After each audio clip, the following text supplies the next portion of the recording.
নমস্কাৰ ফাইনেলি আজি হেতু মোমেন্টত আহি উপস্থিত হলো য'ত মই কৈছিলো মোৰ যেটো এই পেজটো মই এটা ইনফৰমেটিভ ভিডিও দিয়া পেজলৈ ৰূপান্তৰিত কৰিম বা হলনি কৰিম লগতে এটা ইউটিউব চেনেল খুলিম বুলি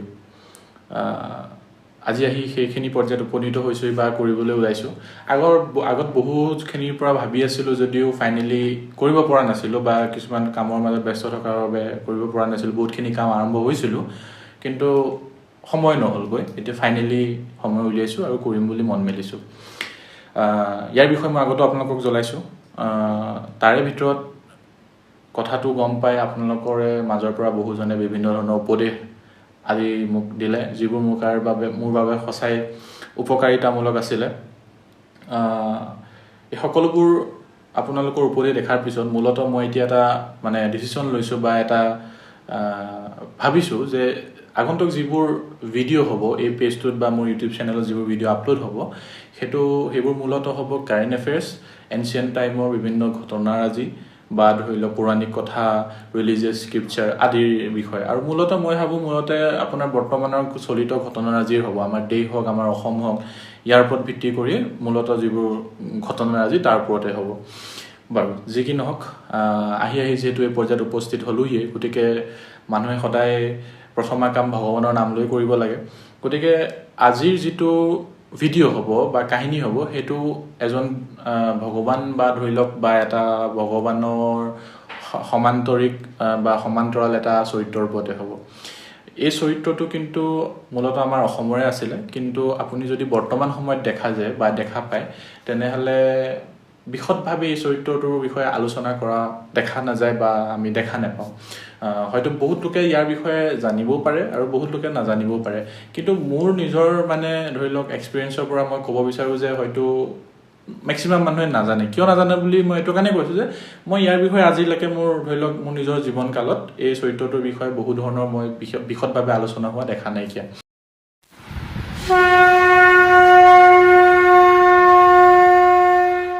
সকলোৱে জানো যে পঞ্চপাণ্ডৱৰ ভিতৰতে আটাইতকৈ শক্তিশালী আছিল 3 নম্বৰ ভাইক বা 3 নম্বৰ ককাই ভাইক গুটে 5 জন ককাই ভাইকৰ ভিতৰত 3 নম্বৰ ভীম বা ভীমসেন যেতিয়া পঞ্চপাণ্ডৱক বনবাসত দিয়া হয়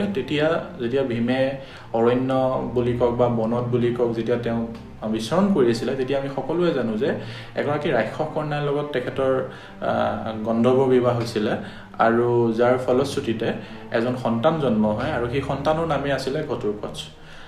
এই ঘটুৰকচে পিছলৈ গৈ পেলাই আপোনাৰ মায়াবীৰ শক্তিত বা বেলেগ ধৰণৰ শক্তি বা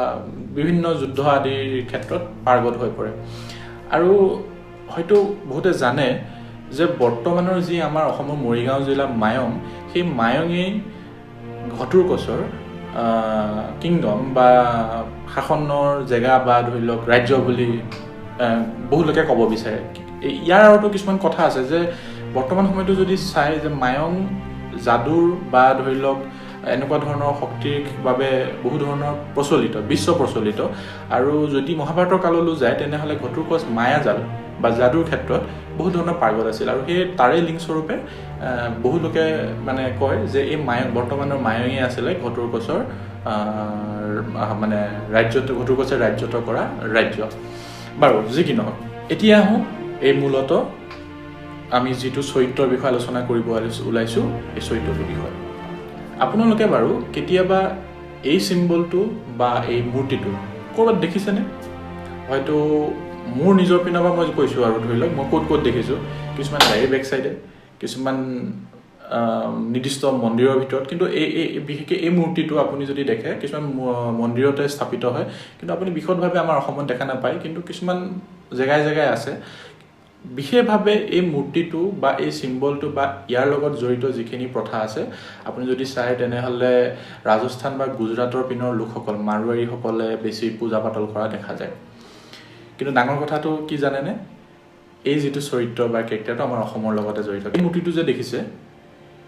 এখেতক কোৱা হয় শ্যামজী মহাৰাজ বুলি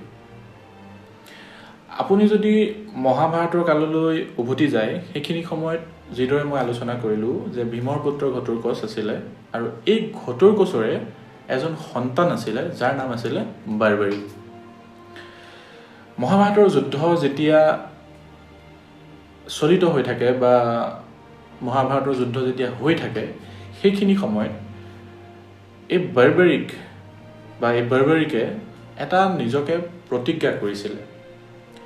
যে যুদ্ধৰ শেষৰ ফালে যিটো পক্ষ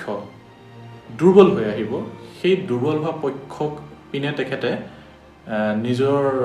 শক্তি আৰু বাৰ্বেৰিকে ডাঙৰ কথা যে বাৰ্বেৰিকে নিজৰ দেউতাকৰ দৰে ঘটুকচৰ দৰে বহুত শক্তিশালী আছিলে শক্তিশালী মানে ধৰি লওক ইমানেই শক্তিশালী যে তেওঁ এডাল কাৰেৰে সাধাৰণ নহয় একচুৱেলি তেখেতৰ তাত মায়া বিদ্যা আছিলে বা তপস্যা কৰি পোৱা তেখেতৰ তাত বিদ্যা আছিলে সেই বিদ্যাৰে তেখেতে গোটেই মহাভাৰতৰ যুদ্ধ এডাল কাঁড়ৰ সহায়ত শেষ কৰি দিব পাৰিব গতিকে তেখেতে নিজকে প্ৰতিজ্ঞা কৰিছিল যে যিহেতু দুইটা পক্ষই তেওঁ নিজৰ আপোন আছিল কোনোবা যদি খুৰাক হওক কোনোবা নিজৰ মানে দেউতাক হওক বা বাপেক হওক সেই তেনেকুৱা ধৰণৰ সম্বন্ধ গতিকে তেওঁ প্ৰতিজ্ঞা কৰিছিল যে যিটো পক্ষই শেষৰ পিনে এই যুদ্ধত দুৰ্বল হৈ আহিব সেই পক্ষৰ হৈ তেওঁ বিপৰীত পক্ষৰ মানে কাৰণে যুদ্ধ কৰিব মানে যোন দুৰ্বল হৈছে তেওঁৰ পক্ষত যুদ্ধ কৰিব আৰু যিটো বিপৰীত পক্ষ থাকিব তেওঁক হৰুৱাব গতিকে আমি সকলোৱে জানো যে এই মহাভাৰতৰ যুদ্ধত কৌৰৱৰ পৰাজয় প্ৰায় নিশ্চিত আছিল স্বয়ং ভগৱান তেওঁলোকৰ লগত আছিলে গতিকে যেতিয়া বাৰ্বেৰিকৰ এই প্ৰতিজ্ঞাৰ কথা গম পায় তেতিয়া ভগৱান শ্ৰীকৃষ্ণই বাৰ্বেৰিক যেতিয়া মানে ধৰি লওক যুদ্ধৰ শেষৰ ফালে যুদ্ধ কৰিবলৈ গৈ থাকে সেইখিনি সময়ত ভগৱান শ্ৰীকৃষ্ণই তেখেতক আগভেটি দি বাৰ্বেৰিকক সোধে যে তুমি ক'লৈ গৈ আছা তেতিয়া বাৰ্বেৰিকে নিজৰ প্ৰতিজ্ঞাৰ কথা কয় যে মই নিজকে এটা প্ৰতিজ্ঞা লৈছোঁ যে যি পক্ষই যুদ্ধত দুৰ্বল হ'ব তেওঁৰ হৈ মই যুদ্ধ কৰিম কিন্তু ডাঙৰ কথা হ'ল যে কৌৰৱ পক্ষ দুৰ্বল হৈ আহি আছে তেনেস্থলত যদি বাৰ্বেৰিকে সেই পক্ষৰ হৈ যুদ্ধ কৰে তেনেহ'লে অধৰ্মীৰ জয় হোৱাটো নিশ্চিত আছিল আৰু তেনেহ'লে পৃথিৱীৰ সৃষ্টি বা পৃথিৱী ধ্বংস হৈ যাব গতিকে ভগৱান শ্ৰীকৃষ্ণই তেখেতক সুধিলে বাৰ্বেৰিকক সুধিলে যে তুমি যে ইমান বিশ্বাসত কৈ আছা যে তুমি তেখেতসকলৰ পক্ষত যুদ্ধ কৰিবা বাকী পক্ষক তুমি হৰুৱাই দিবা ইয়াৰ ভিত্তি কি মানে কিহৰ ওপৰত ভিত্তি কৰি তুমি ইমান বিশ্বাসেৰে কৈ আছা তেতিয়া বাৰ্বেৰিকে ক'লে যে প্ৰভু মই নিজৰ তপস্যাৰ বলত এনে 3ডাল ধনুকাৰ প্ৰাপ্ত কৰিছোঁ যিৰ সহায়ত মই এবাৰতে সন্মুখৰ যিমান শত্ৰু আছে তেওঁলোকক মই শেষ কৰি পেলাব পাৰোঁ মাত্ৰ এডাল ধনুকাৰ দ্বাৰা তেতিয়া শ্ৰীকৃষ্ণই ভাবিলে এইটো বহুত ডাঙৰ কথা হ'ব বিধৰ্মীৰ জয় হ'ব গতিকে তেখেতে ক'লে যে তুমি কথাটো কৈছা ঠিকে আছে কিন্তু তোমাৰ কথাটো বিশ্বাস কৰি মই লাভ নাই গতিকে তুমি মোক প্ৰমাণ দিব লাগে তুমি কেনেকৈ প্ৰমাণ দিব পাৰিবা এতিয়া বাৰ্বেৰিকে ক'লে যে প্ৰভু আপুনি কেনেকৈ প্ৰমাণ ল'ব বিচাৰে আপোনাক কেনেধৰণৰ প্ৰমাণ দিব লাগে তেতিয়া শ্ৰীকৃষ্ণই কি কৰিলে ওচৰতে থকা এজোপা বটগছলৈ তেখেতে আঙুলিয়াই দি ক'লে যে তুমি যদি এই সন্মুখত থকা বটগছজোপাৰ 1000 পাত বা ধৰি লওক যিমান পাত আছে লাখলৈকে থাকিব পাৰে এই গোটেই পাতবোৰক এডাল ধনুকাৰেৰে একেবাৰতে যদি সকলো মানে পাতক ফুটা কৰি দিব পৰা তেনেহ'লে মই তোমাৰ শক্তি মানিবলৈ মানি ল'ম তেতিয়া বাৰ্বেৰিকে কথামতে কাম কৰিবলৈ ল'লে কিন্তু ইয়াতো এটা ভগৱান শ্ৰীকৃষ্ণই নিজৰ মায়া দেখালে সেই বটগছৰে সৰি পৰা এডাল বা এটা পাত তেওঁ নিজৰ ভৰিৰ আঙুলিৰ তলত বুঢ়া আঙুলি যিটো আছে বুঢ়া আঙুলিৰ তলত তেখেতে দবাই ৰাখিলে প্ৰমাণ চাবলৈ যে সঁচাই তেখেতৰ ধনুকাৰ সিমান শক্তিশালী হয় নে নহয় বাৰ্বেৰিকে নিজৰ কথামতে নিজৰ ধনুকাৰ উলিয়াই ল'লে আৰু তেখেতে নিজৰ তপস্যাৰ সহায়ত যি ধনুকাৰ পাইছিলে মন্ত্ৰ মাতি বটগছৰ পিনে লক্ষ্য কৰি ধনুকাৰ এৰি দিলে আৰু চকুৰ পলকতে সেই ধনুকাৰে গোটেই সমগ্ৰ গছজোপাত থকা যিমান পাত আছিলে ফুটা কৰি দিলে আৰু ফুটা কৰি সেই ধনুকাৰডাল পুনৰ আহি পেলাই ভগৱান শ্ৰীকৃষ্ণৰ চৰণৰ ওচৰত যিটো আঙুলিৰে তেখেতে পাতটো লুকুৱাই ৰাখিছিলে তাত আহি পেলাই ৰখি গ'ল তেনেস্থলত বাৰ্বেৰিকে ক'লে যে ভগৱানক শ্ৰীকৃষ্ণক যে প্ৰভু আপুনি নিজৰ ভৰিৰ তলত যি পাতটো লুকুৱাই ৰাখিছে গছৰ সেইটো ৰাস্তা এৰি দিয়ক যাতে মোৰ ধনুকাৰে নিজৰ প্ৰতিজ্ঞা বা মই মোৰ প্ৰতিজ্ঞা আপোনাক দেখুৱাব পাৰোঁ তেওঁৰ কথা শুনাৰ পিছতো কিন্তু শ্ৰীকৃষ্ণই নিজৰ ভৰিটো দাঙা নাছিলে তেনেস্থলত সেই ধনুকাৰডালৰ বিদ্যা বা ধনুকাৰডালৰ শক্তি যোনে বাৰ্বেৰিকক দিছিলে সেই দেৱীগৰাকী আকাশবাণী হিচাপে প্ৰকট হৈ ভগৱান শ্ৰীকৃষ্ণক কাকুতি কৰিব ধৰিলে কাকুতি কৰিব লাগিব কাৰণ স্বয়ং ভগৱান শ্ৰীকৃষ্ণ তেখেতৰ চৰণৰ তলত এটা পাত লুকাই থাকিব যেতিয়া কাৰোতো শক্তি নাইকিয়া তেখেতক ভেদি পেলাই যাবলৈ গতিকে স্বয়ং সেই দেৱীয়ে আহি পেলাই যোনে বৰদান দিছিলে বাৰ্বেৰিকক তেখেতে আহি পেলাই ভগৱান শ্ৰীকৃষ্ণক ক'লেহি যে প্ৰভু যদিহে আপুনি নিজৰ আঙুলিটো বা ভৰিখন দাঙি পাতটোক মুকলি কৰি নিদিয়ে আৰু খৰপাত বা ধনুপাত যদি নিজৰ লক্ষ্য ভেদ কৰিব নিদিয়ে তেনেহ'লে মই দিয়া বৰদান অথলে যাব আৰু পিছত সময়ৰ অন্তৰালত মোৰ বৰদানৰ বা যে দেৱ-দেৱীয়ে দিয়া বৰদানৰ কোনো মূল্য নাই সেয়া হিচাপে প্ৰতিফলিত হ'ব আৰু সেয়া হ'লে মানুহৰ ভক্তিৰ প্ৰতি কোনো ৰাস্তা নোহোৱা হ'ব তেনেস্থলত কাকুতি মিনতি দেখি ভগৱান শ্ৰীকৃষ্ণই নিজৰ ভৰি আঙুলি দাঙি দিলে দাঙি দিয়াৰ লগে লগে তেখেতে ডাঙৰ মাত্ৰকে খৰদালে সেই পাতটো ভেদিলে আৰু বাৰ্বেৰিকে নিজৰ যিটো প্ৰতিজ্ঞা কৰিছিল সেই প্ৰতিজ্ঞা ভগৱান শ্ৰীকৃষ্ণক দেখাবলৈ সক্ষম হ'ল কিন্তু বাৰ্বেৰিকৰ এনে শক্তি দেখি ভগৱান শ্ৰীকৃষ্ণই তেখেতক আগন্তুক হ'ব পৰা সমগ্ৰ দৃশ্য যদিহে তেখেতে বিধৰ্মী হৈ যুদ্ধ কৰে সেই দৃশ্য তেখেতক মায়াৰ জালত বা মায়াৰ দ্বাৰা ভৱিষ্যতবাণী বা ভৱিষ্যত দৃশ্য দেখাই দিলে আৰু বাৰ্বেৰিকে ভগৱান শ্ৰীকৃষ্ণৰ দ্বাৰা দেখুওৱা এনে দৃশ্য দেখি নিজকে অনুতপ্ত অনুভৱ কৰিলে আৰু তেখেতে ভাবিলে যে মই কি ভুল কৰিব গৈ আছিলোঁ বিধৰ্মীৰ পক্ষ ল'ব গৈ পেলাই মই কি কৰিলোহেঁতেন গোটেই সৃষ্টি মই ধ্বংস কৰি দিলোহেঁতেন তেনেস্থলত তেখেতে ভগৱান শ্ৰীকৃষ্ণৰ ওচৰত ক্ষমা প্ৰাৰ্থনা কৰিলে আৰু তেখেতে কৰা পাপৰ পৰাশ্চিত হিচাপে তেখেতে ক'লে যে ভগৱান প্ৰভু বা ভগৱান শ্ৰীকৃষ্ণ মই যি পাপ কৰিলোঁ তাৰ পৰাশ্চিত হিচাপে মই মোৰ দেহ এৰিব বিচাৰিছোঁ বা মই মোৰ প্ৰাণ এৰি দিব বিচাৰিছোঁ বা প্ৰাণ আৰু মই থাকিব বিচৰা নাই দেহত মই থাকিব বিচৰা নাই বা মই এই সংসাৰ মই এৰিব বিচাৰিছোঁ গতিকে আপুনি মোৰ শিৰটো ছেট কৰি পেলাই মোক মুক্তি দিয়ক